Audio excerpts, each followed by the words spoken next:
the weight of trust. Hanoi wakes up like a giant, colorful clock. The gears are thousands of motorbikes, humming and whirring through the narrow streets. In the middle of it all is Minh. For 8 years, he has navigated this beautiful chaos. To some, the traffic is a roar. But to Minh, it is a song he knows by heart. He adjusted his mirrors, ready for the first beat of the day. Minh wasn't just a driver.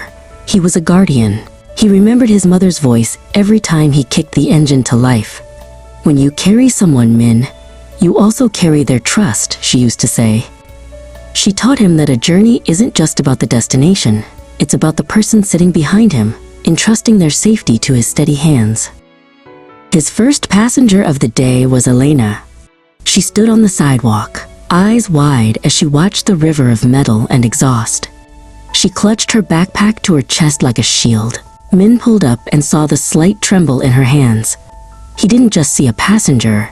He saw someone who was afraid of the city he loved.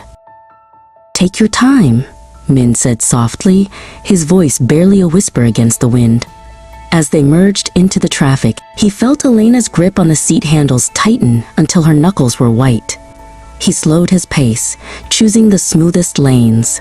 He felt her tension through the bike, and he adjusted his movement to be as steady as a heartbeat. By the time they reached the old cathedral, Elena's shoulders had dropped. The grip on the handles loosened.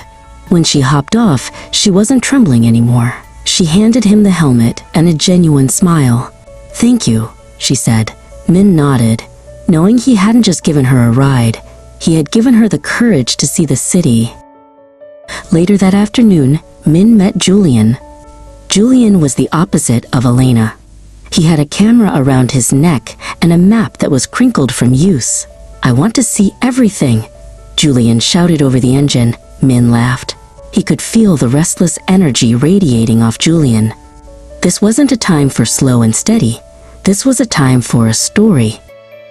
They zipped through the flower market, where the air smelled of lilies and damp earth. Minh navigated the narrow gaps with the grace of a dancer.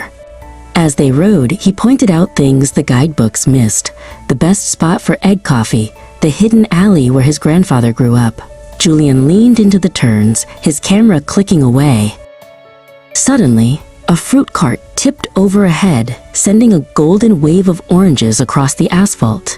The traffic swerved. Minh didn't panic. With a firm, practiced motion, he braked and tilted the bike just enough to glide through the gap. Julian let out a whoop of excitement. In Minh's hands, the danger felt like part of the adventure. At the gates of the Temple of Literature, Julian hopped off and gave Minh a high five. "That was the best tour I've ever had," he exclaimed. Minh watched him go, feeling the weight of the day's trust settling into a sense of pride. He had been a shield for one person and a guide for another. As the sun began to dip, painting the West Lake in shades of violet and gold, Minh took a moment for himself.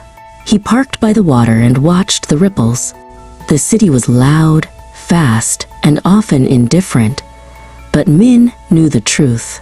Every ride was a silent conversation, a promise kept, and a small piece of trust carried safely home.